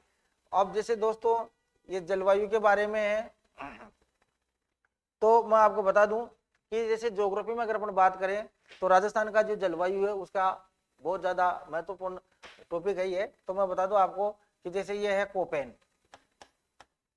कोपेन है, थॉर्नवेट है, ये है ना थॉर्नवेट है, तो इनका जलवायु वर्गीकरण पूछा जाता परीक्षाओं में, कोपेन ने किस प्रकार से किया, तो आप एक बार वो देखो। और राजस्थान का जलवायु कितने भागों में बटा हुआ है, इसकी परिस्थितियां क्या है ना। डेयरी विकास के बारे में स्थापना कब हुई, कौन से गांव में हुई, कहां से शुरू हुई, इनका जो है अभी वर्तमान में रेवेन्यू क्या है वो। जनसंख्या वितरण में भी बहुत सारे प्रश्न आते हैं दोस्तों। जनसंख्या में राजस्थान का सबसे ज्यादा जनसंख्या वाला जिला, कम जनसंख्या वाला जिला, और कहाँ है कि जनसंख्या घनत्व, ये सारे क्वेश्चन आपको इनमें देखने हैं। विकास के बारे में, डेवलपमेंट को देखना है, ये सबसे महत्वपूर्ण टॉपिक है दोनों, ये आईएमपी। दोस्तों साक्षरता 0 से 6 वर्ष के बालकों की साक्षरता, या 6 से 12 साल के बालकों की साक्षरता, महिलाओं की साक्षरता, बालिकाओं की साक्षरता, एससी की साक्षरता, एसटी की साक्षरता, आदिवासी जिलों की साक्षरता, तो और कौन से सबसे ज्यादा साक्षर जिला, ये सारी चीजें अभिकरण से संबंधित, और लिंगानुपात भी प्रश्न पूछते हैं बस। तो ये आपको ध्यान रखना है। धार्मिक रचनाओं के बारे में आपको इतना कुछ ज्यादा नहीं, पर थोड़ा ध्यान रखना है इसका। उसके बाद में जल निकासी मतलब योजनाएं कौन कौन सी है, करंट से संबंधित बातें आपको सारी देखनी है। वनस्पति से संबंधित, जंगलों से संबंधित, करंट से संबंधित, कृषि, इसमें कृषि में जो है ना फसलों के बारे में, इनकी फसलों की कौन कौन सी किस्में होती है, किस्में आप जरूर ध्यान रखना। जैसे कई बार पूछते हैं 300 स्वतंत्र किसकी पसंद है, 3000 स्वतंत्र किसकी है, कोटा फार्मी किसकी है, इनके अंदर कौन कौन सी दवाइयां, रोग वगैरह हो जाते हैं, वो प्रश्न। पशुधन में आपको पशुओं के बारे में जो करंट में है, जैसे कि अभी बीमारियां चली थी गायों में, इनमें क्या था क्या नहीं था, किस प्रकार से इनकी गायों की नस्लें वगैरह, जानवरों की नस्लें, ऊंट की नस्ल, घोड़ों की नस्लें, इनमें। उद्योग धंधों में आपको बहुत अच्छे से बारीकी से पढ़ना है। बाकी आप देख लो, जैसे चीनी उद्योग है, सीमेंट उद्योग है, कांच उद्योग है, ये तो हमारे राजस्थान के मुख्य उद्योग है, इनके बारे में आपको अच्छे से पढ़ना होगा। योजनाएं कौन कौन सी है, वर्तमान की पंचवर्षीय योजनाएं, ये आपको सारी करंट की पढ़नी पड़ेगी। बजट, ये करंट का पढ़ना पड़ेगा। और मुख्य पर्यटन स्थल कौन कौन से हैं हमारे, कौन कौन सी पर्यटनों से या पर्यटकों से जो है इनकम होती है, तो वो सब चीजें आपको अच्छे से देखनी होगी। उसके बाद में बात करें राजस्थान की समसामयिक घटना। दोस्तों, राजस्थान में सामाजिक, आर्थिक और राजनीतिक, ये तीनों घटनाक्रम है, और तीनों घटनाक्रम को आपको बहुत अच्छे से पढ़ना है। ज्यादा डिटेल में नहीं पढ़ना, लेकिन महत्वपूर्ण महत्वपूर्ण जो चीजें हैं उनके ज्यादा नहीं। आप 100 क्वेश्चन तैयार कर लो टोटल करंट में से, तो 100 में से आराम से आपके 10 क्वेश्चन हो जाएंगे। तो इनमें क्या है कि जो गवर्नमेंट की साइट पे भी मिल जाएंगे आपको, और सूजज में भी आती है, और भी गवर्नमेंट की आर्थिक समीक्षा वगैरह ऐसी पत्रिकाएं जो राजस्थान सरकार से छपती है, और वो मार्केट में आपको मिल जाएगी। तो इनको आपको अच्छे से करंट की डेटा को, ज्यादा भी नहीं तो कम से कम आपको 6 महीने का तो होना ही चाहिए, 6 माह का। और ये इसके लिए एक बुक ले लो आप, मूमल या क्रोनोलॉजी आती है एक, ये ले लो। इन दोनों में से कोई सी भी एक बुक ले लो, और इसके साथ आप करंट अफेयर तैयार कर लो, और एक कोई सा भी न्यूज़पेपर आप रेगुलर पढ़ते रहो, करंट के सारे आपके 10 क्वेश्चन आराम से तैयार हो जाएंगे। उसके बाद में बात करें खेल की पहलुओं की और ये समसामयिक, तो दोस्तों कौन कौन से खेल हो रहे हैं, कौन कौन से जो है ना इनके कप होते हैं, कौन कौन से इनमें आपको वो मिलती है, क्या नाम से अवार्ड मिलते हैं, और कौन कौन से खेलों में हाल ही में भारत के, राजस्थान के खिलाड़ियों ने क्या क्या पर्चा लहराया, कौन कौन से खिलाड़ी थे, ये सब चीजें आपको करंट के बारे में देखना होगा। इसके बारे में हम आगे बात करें तो ये है हमारा विश्व का सामान्य ज्ञान। तो दोस्तों ये जो ज्योग्राफी है विश्व की और भारत की, तो अब आप देखो जैसे महाद्वीप है, तो महाद्वीपों को पढ़ने के लिए हमारे जो 7 महाद्वीप है, उन 7 महाद्वीपों का मोटा मोटा आइडिया आपको होना चाहिए बस। भाई क्षेत्रफल की दृष्टि से कौन सा महाद्वीप बड़ा है, छोटा कौन सा है, बीच में कौन सा, इनका क्रम क्या है, जनसंख्या की दृष्टि से, क्षेत्रफल की दृष्टि से, मुख्य रूप से फिर क्या है कि इनके अंदर वातावरण, जलवायु, पर्यावरण, कौन कौन सी नदियां, कौन कौन से महासागर, कौन कौन से महाद्वीपों में पड़ते हैं, ये सब चीजें।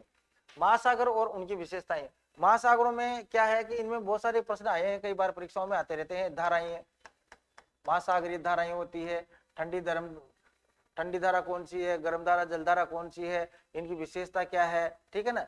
तो ये आपको महासागरों वाले टॉपिक में देखना है। पवन, ये भी महत्वपूर्ण है, पवनों में से बहुत प्रश्न आते हैं दोस्तों।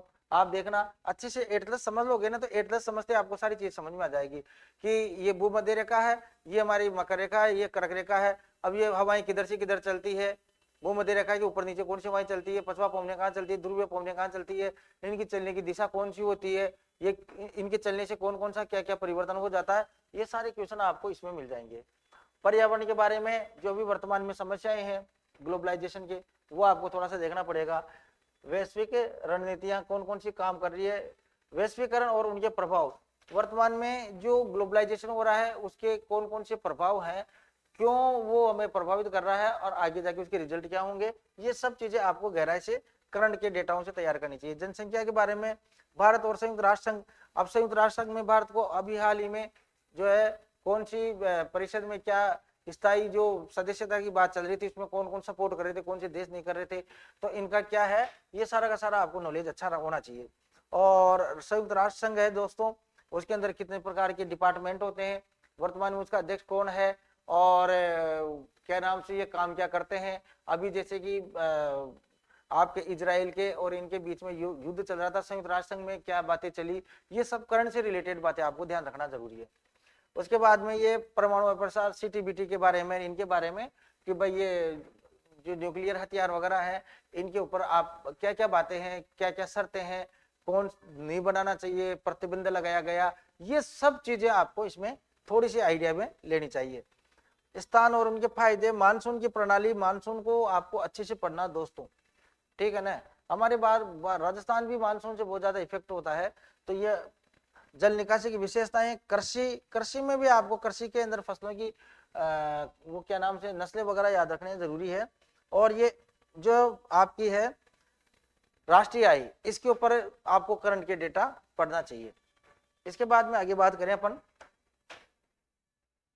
तो ये सारी की सारी चीजें क्या है कि आपकी पूरी करंट से संबंधित है, गरीबी कटौती योजनाएं। अब जैसे विदेश नीति की बात करें, इंटरनेशनल रिलेशन की बात करें, तो उसमें हमारे सबसे महत्वपूर्ण है कि नेहरू जी का योगदान क्या रहा।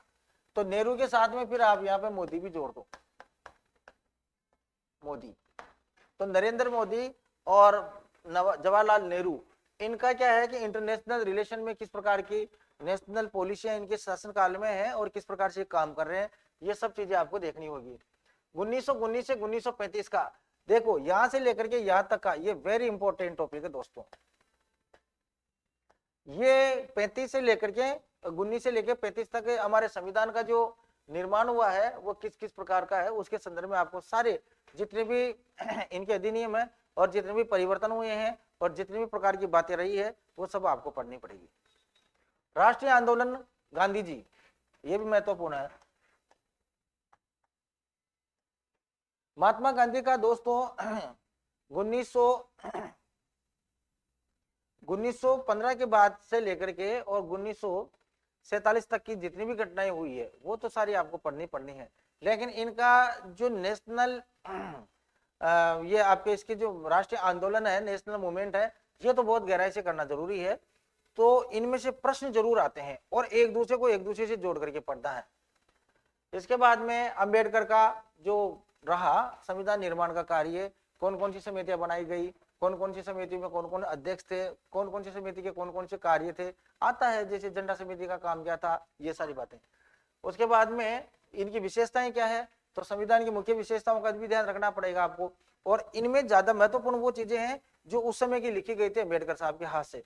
तो अब आप ये भी देखना, जैसे कई परीक्षाओं में पूछ लेते हैं कि साहब उपराष्ट्रपति का पद कहां से लिया गया और इनका क्या नाम से प्रधानमंत्री का पद कहां से लिया गया, वो पद कहां से लिया गया, नीति निर्देशक तत्व कहां से लिए गए, ऐसी बातें। तो मौलिक अधिकार आपके पूरे अच्छे से तैयार होने चाहिए। संविधान के कौन से भाग से लेकर कौन से भाग तक मौलिक अधिकारों का वर्णन है और इन मौलिक अधिकारों में कौन कौन से मौलिक अधिकारों में कौन कौन सी बातों का विवरण है, ठीक है ना, ये सब प्रश्न इनमें से आ जाते हैं। नीति निर्देशक तत्व और ये सिद्धांत, भारतीय राष्ट्रपति और प्रधानमंत्री के कार्य, ये भी महत्वपूर्ण है दोस्तों। राष्ट्रपति से संबंधित सारी बातें आपको पढ़नी है। राष्ट्रपति का चुनाव कैसे होता है, राष्ट्रपति का अनुक्रमणीय मत प्रणाली क्या होती है, और राष्ट्रपति का क्या है कि वर्तमान में वेतन कितना है, और राष्ट्रपति को पद से हटाने का अभियोग का क्या तरीका है, राष्ट्रपति को सजा कैसे होती है, राष्ट्रपति कितने लोगों की सजा माफ कर सकता है, राष्ट्रपति किन किन लोगों को लोकसभा या राज्यसभा में नियुक्त करता है तो कैसे करता है, ये सारी बातें आपको इसमें। भारत के संघीय व्यवस्था, हमारे यहाँ की जो भारत का संविधान है उसका मोटा मोटा आइडिया कार्यपालिका और न्यायपालिका और व्यवस्थापिका का आपको देखना जरूरी है। राजनीतिक दलों में वर्तमान में जो राजनीतिक दल हैं जो सक्रिय हैं, बस इन्हीं राजनीतिक पार्टी, बीजेपी है, ये आपके कांग्रेस है, ये जो मेन जो वर्तमान में चल रही है, इन्हीं पार्टियों के बारे में गहराई से पढ़ना जरूरी है। इसके बाद में बात करें दोस्तों शिक्षा मनोविज्ञान की, तो ये सबसे महत्वपूर्ण टॉपिक है दोस्तों। इसमें आप 20 में से 20 नंबर ला सकते हो, सबसे महत्वपूर्ण यही है। इस टॉपिक की मैं बता दूं दोस्तों, ज्यादा सब्जेक्ट बड़ा नहीं है, परंतु ये कॉन्सेप्ट बेस्ड सब्जेक्ट है। विद्यार्थी क्या करते हैं, इसको याद करते हैं, रटते हैं। रटना नहीं है, रटने में क्या करोगे आप सिद्धांत रट लोगे, प्रतिपादक रट लोगे, परिभाषाएं रट लोगे। लेकिन अभी मैंने देखा था जो सेकंड ग्रेड का संस्कृत डिपार्टमेंट का जो पेपर हुआ था दिसंबर में, बहुत अच्छे लेवल का पेपर था दोस्तों, और सारा का सारा कॉन्सेप्ट बेस्ड पेपर था। कुल मिलाकर के एक टॉपिक दूसरे टॉपिक से कैसे कनेक्ट है, कैसे मिला हुआ है, ये सारी चीजें उसमें देखी जाती है। और वो एग्जामिनर इसी प्रकार से प्रश्न पत्र को तैयार किया था। दूसरा क्या है कि कई सारे उसने प्रश्नों में पर्यायवाची शब्दों का भी प्रयोग किया है, और फैक्चुअल डेटाबेस क्वेश्चन कम थे, थोड़े कॉन्सेप्ट बेस ज्यादा थे। जो मेकिंग डिसीजन पावर के क्वेश्चन या आपके लॉजिकल पावर के क्वेश्चन या विश्लेषणात्मक प्रश्न बहुत ज्यादा थे। तो मनोविज्ञान का सिलेबस क्या 6-7 यूनिटों में आपके समेट रखा है, परंतु ये कहें हम कि गागर में सागर सब्जेक्ट है, तो आपको बहुत अच्छे से इसको विश्लेषण करके समझना चाहिए।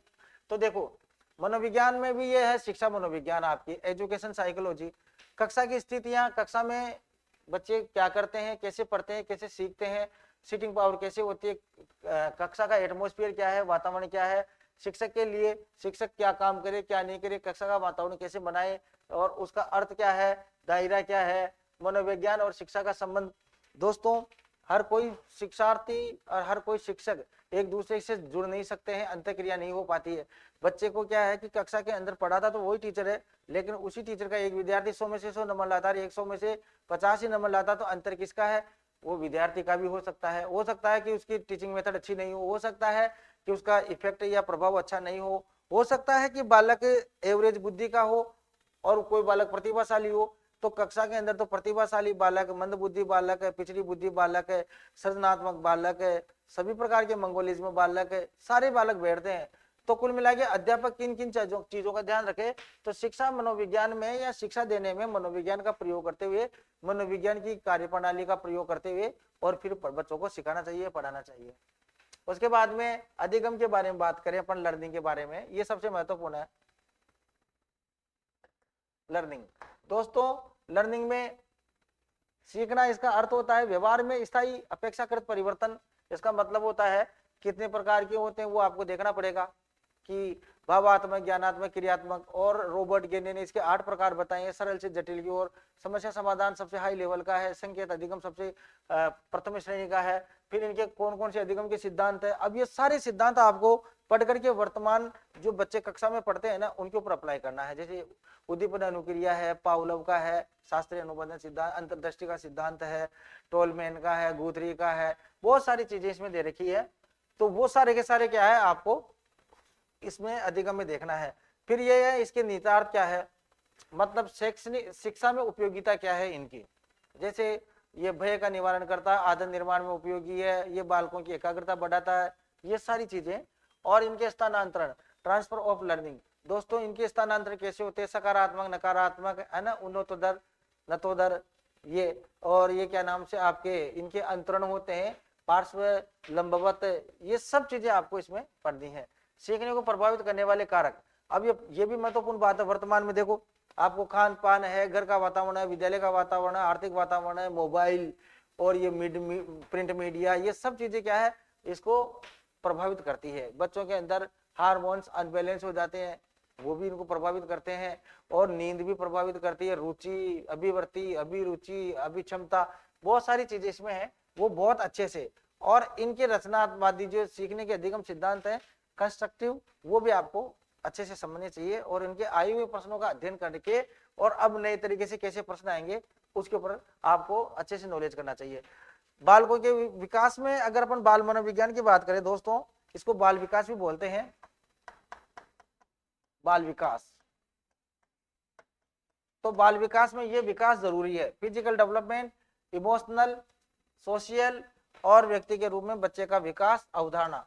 तो मैं आपको बता दूं, बच्चे का शारीरिक विकास में तो फिर भी कम क्वेश्चन आते हैं, लेकिन ये जो सामाजिक विकास है या ये भावनात्मक विकास है और जो मानसिक विकास है, इनमें से बहुत प्रश्न आते हैं। आप देखना हर परीक्षा के अंदर बहुत क्वेश्चन आते हैं, जिसमें जीन पियाजे, कोहलबर्ग, एरिक्सन, ये बहुत ही महत्वपूर्ण डेवलपमेंट वाले इनके मनोवैज्ञानिक है दोस्तों।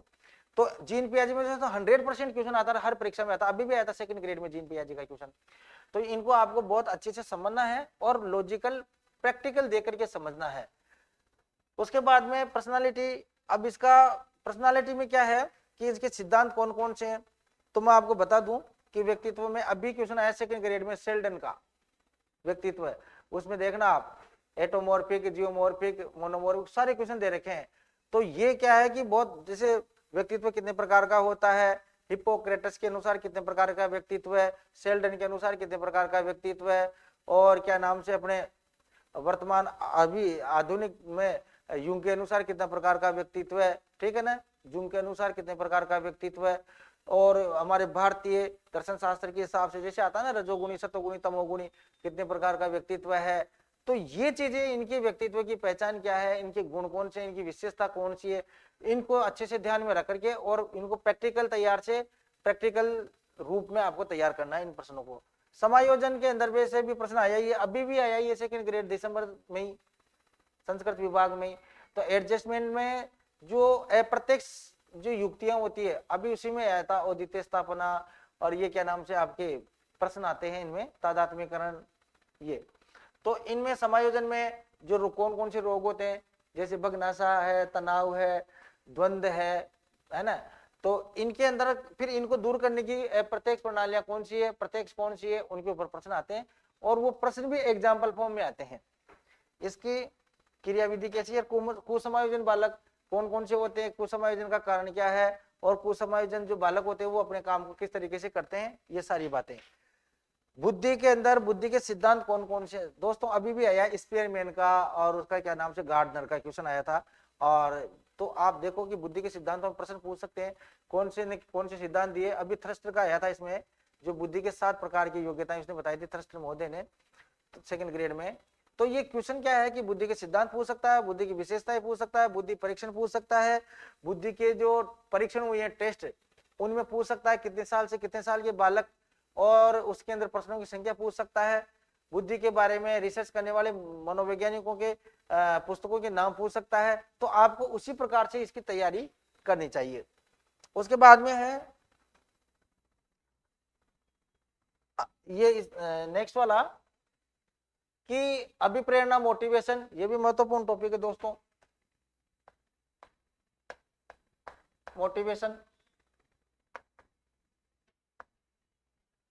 मोटिवेशन सीखने में, लर्निंग करने में कैसे सपोर्ट करेगा, उसकी उपलब्धि प्रेरणा क्या है। तो मोटिवेशन क्या होता है, मोटिवेशन का चक्र क्या होता है, ठीक है, और मोटिवेशन के सिद्धांत किस किसने दिए हैं, ठीक है। मोटिवेशन के अंदर उपलब्धि अभिप्रेरणा क्या होती है, और उनके अभिप्रेरक कौन से हैं, कर्तव्य कौन से हैं, स्वाभाविक कौन से, मनोवैज्ञानिक उसके प्रेरक कौन से हैं, और अधिगम के लिए मोटिवेशन कैसे काम करता है। ये सारी की सारी बातें आपको इस वाले टॉपिक में मिल जाएगी। व्यक्तिगत अंतर में भी बहुत महत्वपूर्ण बातें हैं दोस्तों। बालकों के लिए क्या है कि प्रतिभाशाली बालक और धीमी गति से सीखने वाले बालक, तो ये अपराध वाले बालक। तो मैं आपको बता दूं कि बालकों की जो कैटेगरी है वो अलग अलग होती है। तो उनमें आपको प्रतिभाशाली बालक और पिछड़ी बुद्धि वाले बालक और मंद बुद्धि वाले बालक, और एक जो बदमाश जो बालक होते हैं या एक होते हैं स्वलीन बालक, साइंस नेचर के बालक, एडीएचडी बालक। ये सारे बालकों में कौन कौन सी विशेषताएं होती है, ये कैसे सीखते हैं, सीखने की गति क्या होती है, इनकी रुचि, रुझान, अभिवृत्ति, अभिरुचि, अभिक्षमता क्या होती है, इनको सिखाने के लिए कौन कौन से मेथड है, कौन कौन सी विधियों का प्रयोग करना चाहिए, ये सारी बातें इसमें आती है। तो इनको अच्छे से तैयार करें आप।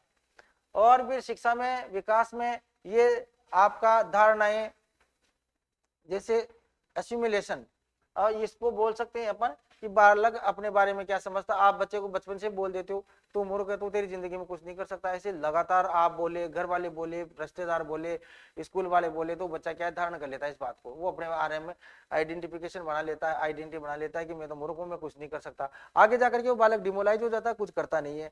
तो यहाँ आपको देखना पड़ेगा कि बालकों की धारणाएं क्या होती है, उनका दृष्टिकोण, उनका नजरिया, उनका एटीट्यूड क्या होता है, ये देखना पड़ेगा। रुचि बच्चों में, अब रुचि क्या है, जन्मजात है या अर्जित है, बच्चों में रुचि कैसे क्रिएट करें, इंटरेस्ट को डेवलप करने के लिए कौन कौन सी क्रियाएं अपनानी पड़ेगी, ये सब काम। आदतें कैसे बनती है, आदत जन्मजात होती है कि स्थायी होती है, या फिर क्या नाम से विकसित होती है, कितने दिन में बनती है, कैसे बनती है, स्थायी व्यवहार कैसे होता है, स्थायी व्यवहार आदत में कैसे कन्वर्ट होता है। योग्यता और सामाजिक कौशल, और सामाजिक कौशल कौन कौन से होते हैं, किस किस प्रकार से बनते हैं। तो मेरे प्यारे दोस्तों, ये सारा का सारा जो हमारे शारीरिक शिक्षक का जो सिलेबस है ये मैंने आपको समझाया है।